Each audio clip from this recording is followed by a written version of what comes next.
It all feels very familiar at Tottenham. José Mourinho lost his job in April partly because of dissatisfaction over his pragmatic approach. 5 months on, another Portuguese coach is being pilloried amid negativity over the team's ethos. For many immersed in Spurs' attacking traditions, the football under Nuno Espirito Santo is just as unpalatable as it was under Mourinho.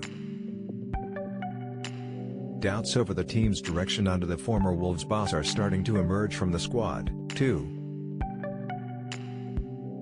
3 Premier League losses on the bounce, conceding 3 in each, isn't a good look when you're trying to find your feet at a new club.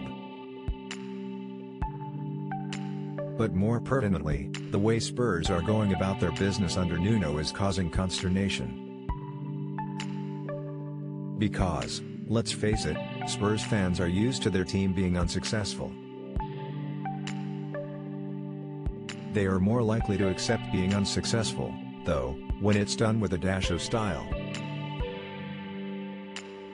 With that in mind, Nuno may do well to revisit his job description.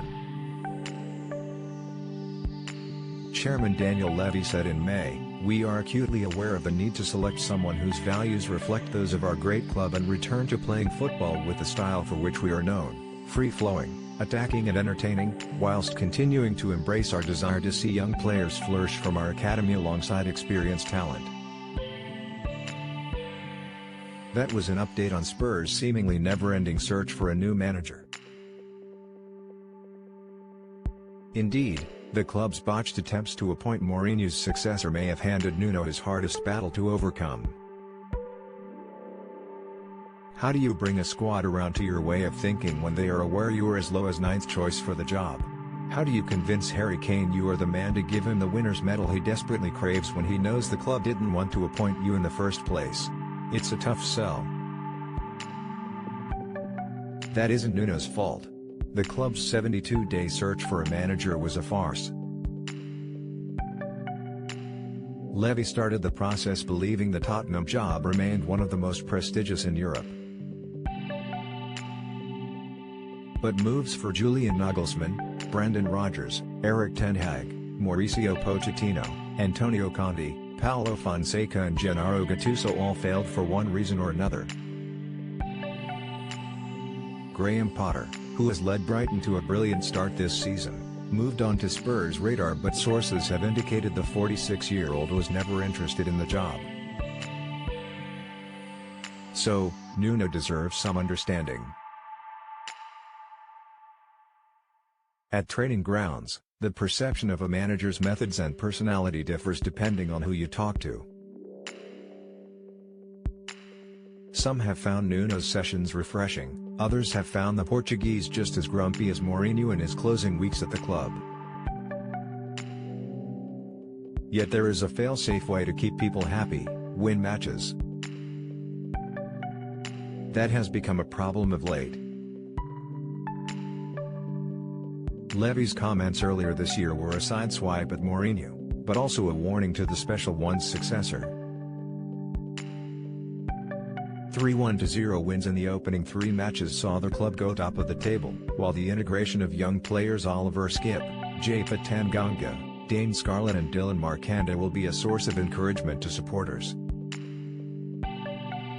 But the football, that is a concern. Spurs have produced the fewest shots of any team in the Premier League and the fewest chances from open play. Their players have also covered the least distance. The feeble 3-1 loss at Arsenal on Sunday provided a snapshot of those struggles. There seemed a reluctance to play through a midfield of Pierre-Emile Højbjerg, Dele Alli and Tanguy Ndombele. The trio appeared more intent on running between the boxes to supplement defense or attack. Following the opening day win over Manchester City, Nuno said of Ali, Dele, besides all the talent he has, is a runner. He has the ability to go from box to box and we should take advantage of it. The loss at the Emirates wasn't a one-off. Victory at Wolves was courtesy of an Ali penalty, Spurs registered just one shot on target in the loss to Crystal Palace, and in the defeat by Chelsea they registered 2 shots on target. We gave them too much space, we didn't try to play. We didn't try to have the ball, explained Lucas Moura after the Derby defeat.